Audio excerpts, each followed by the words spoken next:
পরশুরাম আজকের এপিসোড কিন্তু ট্র্যাজেডি আর সাসপেন্সে ভরা। প্রথমেই দেখা গেল যে শিবপ্রসাদ কিন্তু অজ্ঞান অবস্থা থেকে উঠে গেল, আর শীতল কিন্তু পাশেই ছিল।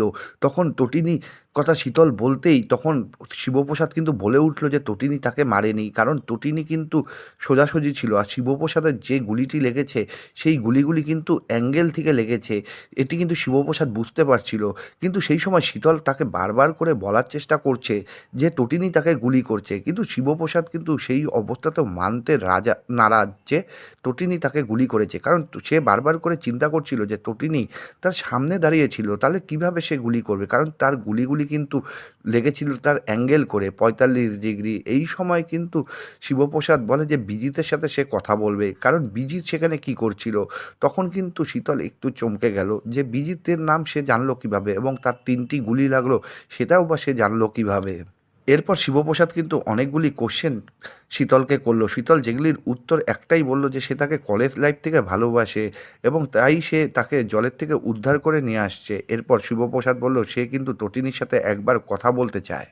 এরপরে কিন্তু দৃশ্য চেঞ্জ হয়ে যায়, দেখা যায় যে তটিনী কিন্তু পুলিশের সামনে বসে রয়েছে, আর পুলিশরা বারবার করে তাকে বিভিন্নভাবে জেরা করছে আর বলছে সেই নাকি গুলিটা করেছে, কিন্তু তটিনী বারবার করে বলছে যে সে যদি গুলি করেই থাকে তাহলে কিন্তু তার পিছনে যে লোকটি ছিল সে তার মাথায় বাড়ি মেরেছে, তাহলে পিছনের লোকটি কে ছিল।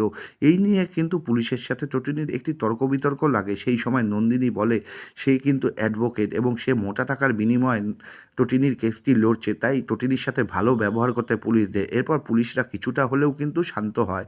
এরপরের দিন বদলে যায়, তারপরে দেখা যায় যে পরশুরাম কিন্তু বলছে শীতলকে যে সে কিন্তু একবার তটিনীর সাথে কথা বলতে চায়, কিন্তু তটিনী তার সাথে কথা বলবে কিনা সেটাও চিন্তার রয়েছে। সেখন শীতল বলছে যে বারবার করে যে তটিনী তাকে মেরেছে, সুতরাং তার সাথে কথা বলার কোনো দরকারই নেই। বলল যে সে 2টি টার্গেট মেরে ফেলেছে এবং এবার কিন্তু তার 3য় টার্গেট রয়েছে। এই করে যাত্রা দল কিন্তু একটি গুন্ডাদের আশ্রমে গিয়ে ঢুকে গেল, এবং সেখানে কিন্তু দেখলো যে 4টি গুন্ডা বসে রয়েছে। তার মধ্যে একটি গুন্ডা যখন বাইরে এলো তখন শিবপ্রসাদ তাকে ধরে ফেলে এবং তাকে বারবার করে জিজ্ঞেস করে যে কে তাকে মেরেছে। তখন কিন্তু সেই গুন্ডাটি বলে ফেলে যে বিজিত কিন্তু এর সাথে জড়িত, আর তটিনী তাকে গুলি করেছে। এরপর শিবপ্রসাদ কিন্তু সেই গুন্ডাটিকে বন্দুক দিয়ে মেরে ফেলে।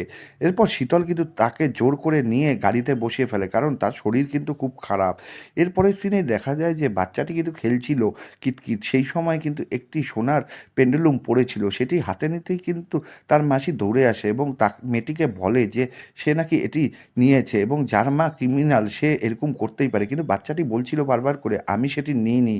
এরপর বাচ্চা মেয়েটির উপর সবাই একসাথে উঠে পড়ে। তখন তটিনীর মা চলে আসে এবং বলে কি আজে বাজে কথা বলছিস, কিন্তু তার কথা কেউ শোনে না, এবং বাচ্চা মেয়েটিকে বারবার বলতে থাকে সেই সোনা চুরি করেছে। সেই সময় তটিনী কিন্তু চলে আসে, আর তটিনী চলে আসায় সে কিন্তু বারবার করে বলছিল সে তার মেয়েকে যে তুমি এইটা কোথা থেকে পেয়েছো। তখন মেয়েটি বলল যে আমি ক্রিকেট খেলতে খেলতে এটি পেয়েছি। তখন কিন্তু কেউ এটি বিশ্বাস করতে পারেনি। সেই সময় কাকি কিন্তু তটিনীকে বাজে কথা বলা শুরু করলো, সে ক্রিমিনাল, সে তার বরকে 3টি গুলি মেরেছে এবং সে জানে বাড়ি ছেড়ে চলে যায়। এরপরে কিন্তু আরও ঝগড়া বেড়ে গেল, প্রত্যেকেই কিন্তু ঝগড়ার মধ্যে চলে আসলো। প্রত্যেকে একটাই কথা যে তটিনী খারাপ, আর তার মেয়ে কিন্তু সোনাটি চুরি করেছে, এবং তার কাকি বারবার করে এসে বলছে যে সে যাতে বাড়ি থেকে চলে যায়, কারণ এই বাড়িটা লঙ্গরখানা না। তটিনী তার মেয়েকে নিয়ে চলে যাক, কারণ তটিনী ক্রিমিনালদের সাথে মেশে এবং তার বরকে কিন্তু 3টা গুলি করেছে। এই নিয়ে কিন্তু তুমুল ঝগড়া চলছে। নন্দিনী কিছু বলতে গেলে সেখানেও কিন্তু সবাই মিলে নন্দিনীর উপর তেড়ে এসেছে। এই হলো আজকের এপিসোড। এর পরের এপিসোড কিন্তু আরও একটু গুরুত্বপূর্ণ হতে চলছে।